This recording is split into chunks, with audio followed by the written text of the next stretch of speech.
Hi hello నమస్తే welcome back to our channel. ఏం చేస్తున్నారండి? ఈరోజు నేను చాలా టేస్టీగా ఎమ్మీగా అండి మనం ఫంక్షన్స్లో ఇంట్లో చేసుకునే బగారా రైస్ అండి. సింపుల్గా వెరీ ఫాస్ట్గా అయిపోయే విధంగా ప్రిపేర్ చేశాండి. ఇంకా ఆలస్యం ఎందుకు, వచ్చేసేయండి ప్రిపేర్ చేసేసుకుందాం. ఇప్పుడు ఏంటంటే మనం చాలా టేస్టీగా అండి బగారా రైస్ ప్రిపేర్ చేసుకోబోతున్నాము. దానికోసం ఏంటంటే ఒక గిన్నె పెట్టేసండి, స్టవ్ ఆన్ చేసుకొని ఇందులో ఏంటంటే ఒక 2 టేబుల్ స్పూన్ నెయ్యి వేసుకోవాలన్నమాట. ఒకవేళ మీరు నెయ్యి వద్దనుకుంటే ఆయిల్ వేసేసుకోండి, ఇబ్బంది ఏం లేదండి. మీకు ఏది మేము నెయ్యి తినము అనుకున్న వాళ్ళైతే ఆయిల్ వేసేసుకోండి. ఒక 2 టేబుల్ స్పూన్స్ ఆయిల్ కానీ నెయ్యి కానీ యాడ్ చేసేసుకోండి. ఇదంతా కొంచెం మెల్ట్ అవ్వాలండి. మెల్ట్ అవుతుంది, మనం వేసింది నెయ్యి కాబట్టి కొంచెం మెల్ట్ అయ్యే వరకు వెయిట్ చేద్దాము. ఇవ్వండి, ఫస్ట్ మనము బిర్యానీ లీఫ్ అండి ఒక 2 నుంచి 3 అనమాట. బే లీఫ్ ఒక 3 వేసేసాను. అలాగే మరాఠీ మొగ్గ ఒక 3. ఇదిగోండి మన బిర్యానీ స్పైసెస్ అండి. ఇది అనాస పువ్వు ఏదో అది కొంచెం ఆఫ్ వేసాను. అలాగే స్టార్ పువ్వు, చెక్క అండి, చెక్క కూడా ఒక 3 హాఫ్ ఇంచ్ అట్లా వేసాను అనమాట. ఇలాచి అండి, ఇలాచి ఒక 5 to 6. లవంగాయ కూడా ఒక 7 నుంచి 8 వరకు అండి. కొంచెం మన బగారా రైస్ కొంచెం మంచి ఫ్లేవర్ రావటం కోసం అని చెప్పేసి వేసుకున్నాను. అలాగే మెయిన్ అండి ఇందులో షాజీరా, మన బగారా రైస్కి వెరీ ఇంపార్టెంట్ షాజీరా అండి. షాజీరా ఒక టేబుల్ స్పూన్ వేసేసానండి. చూడండి, వేస్తున్నాను ఒక టేబుల్ స్పూన్ షాజీరా. చూడండి చక్కగా ఇవి మనకి ఈ నెయ్యిలో వేగాలన్నమాట. అవి చిన్నగా వేగుతుండగండి మనం సన్నగా మంచిగా ఆనియన్స్ అండి, ఒక 2 ఆనియన్స్ మీడియం సైజు. ఎందుకంటే అండి మనం ఇప్పుడు దగ్గరగా ఒక 5 గ్లాసెస్ ఆఫ్ రైస్ తీసుకున్నా అండి, దాని క్వాంటిటీ అనమాట. ఇది దగ్గరగా 1 kg రైస్ అట్లా ఉంటుందండి. ఇదిగోండి ఇట్లా మంచిగా స్లైస్ ఇట్లా కట్ చేసుకున్న ఆనియన్స్ కూడా మనం వేసేసుకోవాలన్నమాట. వీటిని కూడా మంచిగా వేగనివ్వాలండి.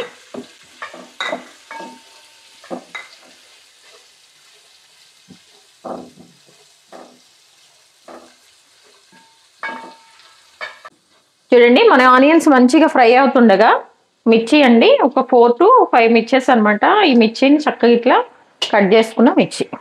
ఆల్రెడీ బాస్మతి రైస్ అండి, శుభ్రంగా వాష్ చేసుకున్నాను. వాష్ చేసుకొని వాటిని సోక్ చేశానండి. అలాగే స్ట్రెయిన్ కూడా చేసుకొని పక్కన పెట్టేసుకున్నాను.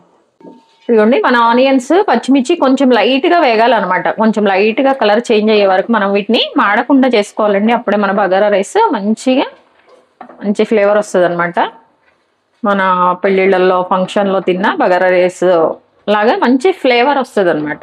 సో ఇదిగోండి ఇట్లా కొంచెం ఫ్రై అవ్వగానే ఇదిగోండి ఫ్రెష్గా మిక్సీ పట్టుకున్న అల్లం వెల్లిపాయ పేస్ట్ అండి ఒక 1.5 టేబుల్ స్పూన్ అయితే మనం దీనికి యాడ్ చేయాలి. మంచిగా కలిపేసేయాలండి. అల్లం వెల్లిపాయ పేస్ట్ వేసాక ఇది కొంచెం అడుగంటుతూ ఉంటుందండి. అడుగంటకుండా మంచిగా నెయ్యిలో ఫ్రై అయ్యే విధంగా మనం దీన్ని మిక్స్ చేసుకుంటూ ఉండాలన్నమాట. ఇందులో అన్నిట్లో కూడా ఈ పచ్చివాసన అంతా వెళ్ళిపోవాలండి. చూడండి చక్కగా మనం ఇట్లా కలుపుకుంటూ దీన్ని మంచిగా ఈ నెయ్యిలో ఫ్రై చేసుకోవాలన్నమాట. ఇదిగోండి మన అల్లం వెల్లిపాయ పేస్ట్ మంచిగా ఇందులో ఫ్రై అయిపోవాలండి. పచ్చివాసన లేకుండా మంచిగా మనము ఫ్రై చేసుకుంటూ ఉండాలన్నమాట. ఒక పెద్ద సైజు టమాటా అండి ఇట్లా స్లైసెస్గా కట్ చేసుకున్నాను. ఇదిగోండి ఇట్లా మంచిగా, ఎందుకంటే మన బగారా రైస్ మంచిగా కలర్ఫుల్గా ఉండాలని ఇదిగోండి ఇట్లా ఇవి కూడా వేసేసుకోవాలి. ఈ టమాటా అన్నీ కూడా అండి కొంచెం మంచిగా సాఫ్ట్గా మగ్గాలన్నమాట. మరి ఎక్కువ అవ్వకూడదండి, కొంచెం సాఫ్ట్గా కుక్ అయ్యే వరకు మనం దీన్ని కలుపుకుంటూ మంచిగా ఫ్రై చేసుకోవాలన్నమాట. టమాటాలు త్వరగానే మగ్గుతాయండి, మరి ఎక్కువసేపు ఉంచే పని లేదు. మళ్ళీ తర్వాత రైస్లో కూడా మగ్గుతాయి కాబట్టి కొంచెం మంచిగా ఇట్లా సాఫ్ట్గా బాగుంటుంది అన్నమాట. ఒక టేబుల్ స్పూన్ గరం మసాలా వేయాలండి. 1 kg తీసుకున్నాం కదా, దానికోసం అనమాట. 1 టేబుల్ స్పూన్ అంతా గరం మసాలా వేసేసుకుంటే బాగుంటుంది. ఒకసారి మంచిగా ఇది మాడకుండా మనము మిక్స్ చేసుకోవాలండి. ఇది వేసిన వెంటనే ఏంటంటే మనం కొంచెము కొత్తిమీర పుదీనా కూడా వేసేసుకోవాలన్నమాట. ఇదిగోండి శుభ్రంగా వాష్ చేసి పెట్టుకున్న పక్కన పెట్టుకున్న పుదీనా, అలాగే కొత్తిమీర అండి ఇలా చిన్న పీసెస్ కట్ చేసుకున్న కొత్తిమీర కూడా వేసేసుకొని మంచిగా మిక్స్ చేసుకోవాలన్నమాట. ఇప్పుడు ఏంటంటే అండి మన స్టవ్ని మీడియం ఫ్లేమ్లో పెట్టేసుకోవాలి. రైస్ యాడ్ చేస్తున్నాము. నేను ఈ గిన్నెతో రైస్ తీసుకున్నాను అండి. 5 గ్లాసెస్ అంటే క్వాంటిటీ నాకు దీనికి సరిపోయింది అనమాట. సో వాటిని మంచిగా నేను సోక్ చేసేసాను వాటర్లో. 1/2 అవర్ ఇదిగోండి స్ట్రెయిన్ చేశాను. ఇవి ఇప్పుడు దీనికి వేసేస్తున్నానండి. చూడండి చక్కగా మీడియం ఫ్లేమ్లో పెట్టేసుకోండి, హై ఫ్లేమ్లో కాదు. మరీ ఇది కాదండి, మీడియం ఫ్లేమ్లో ఈ రైస్ అన్ని కూడా మనం వేసేసి మంచిగా కలుపుకోవాలన్నమాట. ఇదిగోండి ఇట్లా మనము ఈ రైస్ అంతటిని కూడా మంచిగా ఒకసారి ఒక 1 minute కలుపుకుంటూ మంచిగా ఫ్రై చేసుకోవాలన్నమాట. ఇందులో ఇప్పుడు ఏంటంటే అండి బాస్మతి రైస్కి మనము దేంతో పోస్తాం దానికి 1.5 అండి. ఇప్పుడు ఆ గిన్నె తీసుకున్నాను కదా, దానికి 1.5 రైస్ అయితే మనం యాడ్ చేసుకోవాలన్నమాట. ఒకవేళ మామూలు రైస్ చేసుకున్నాం అనుకోండి 1కి 2, అందరికి తెలిసిందే కదండి. ఇదిగో ఇట్లా చక్కగా మనము ఇందులో మీడియం ఫ్లేమ్లో కలుపుకుంటూ దీన్ని కొంచెం 1 మినిట్ మంచిగా దీన్ని ఫ్రై చేసుకోవాలండి. రైస్ని ఈ మసాలాతో ఈ గీతో మంచిగా ఇట్లా మనం ఒకసారి చేసేసుకోవాలన్నమాట. ఇలా మొత్తం కలుపుకున్న తర్వాత అండి చూడండి, ఇప్పుడు మనము వాటర్ యాడ్ చేసుకుందాం. 1 మినిట్ అయిపోయిందండి. చక్కగా 1 మినిట్ మనము మిక్స్ చేసామన్నమాట. ఇదిగోండి ఈ బౌల్ అని చెప్పా కదా, చూడండి ఈ బౌల్తో నేను వాటర్ యాడ్ చేస్తున్నాను. అలాగే బాస్మతి రైస్ కదండి 1.5 అనమాట. ఒకవేళ మరి కొత్త బాస్మతి రైస్ అయితే అండి ఇంకొంచెం తగ్గించుకోండి, 1 పావు అట్లా సరిపోతుంది అనమాట. ఇదిగోండి 1.5 పోస్తున్నాను. చూడండి పోసుకొని మంచిగా కలిపేసుకోవాలండి. ఇప్పుడు మన రుచికి సరిపడినంత సాల్ట్ అండి, 1 టేబుల్ స్పూన్ పడుతుందండి. ఒకసారి మీరు చెక్ చేసుకోండి. ఒకసారి కలిపాక వాటర్ కన్నా కొంచెం ఎక్కువ ఉంటే కనుక మనకి పర్ఫెక్ట్గా మన రైస్కి సాల్ట్ సరిపోతుందండి. నేను ప్రతిసారి చేసేటప్పుడు చెప్తున్నాను అనమాట. ఇదిగోండి ఇట్లా ఒకసారి మనం మంచిగా కలిపేసుకున్న తర్వాత ఈ వాటర్ని మనం ఒకసారి టేస్ట్ చూసినప్పుడు కొంచెం ఉప్పుగా అనిపించిందంటే మన రైస్ ఉడికేటప్పటికండి మంచిగా సాల్ట్ సరిపోతుంది అనమాట. అట్లా చెక్ చేసుకోండి. ఒకవేళ సరిపోతే మళ్ళీ మీరు కొంచెం యాడ్ చేసేసుకోండి. ఇదిగోండి మన రైస్ చక్కగా కుక్ అవుతుందండి. ఒకసారి ఇలా కలుపుకుందాము.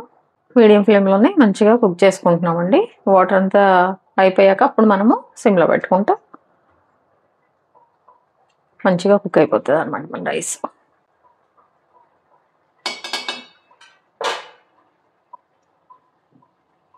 ఇదిగోండి చక్కగా రైస్ అంతా కూడా వాటర్ అన్నీ కూడా అయిపోయి రైస్ దగ్గరకు వచ్చిందండి. ఇప్పుడు ఏంటంటే దీని మీద ఒక మూత పెట్టేసి బాగా సిమ్లో పెట్టేసామంటే చక్కగా ఉడికిపోతుందండి. మిగిలిన వాటర్తో రిమైనింగ్ అంతా కూడా. చూడండి ఇప్పుడు నేను మూత పెట్టేస్తున్నాను. అలాగే మీడియం ఫ్లేమ్ నుంచి సిమ్లో పెట్టేసుకుందాం. అంతేండి, ఇంకా ఒక 5 మినిట్స్ తర్వాత మంచిగా కుక్ అయిపోతుంది అనమాట.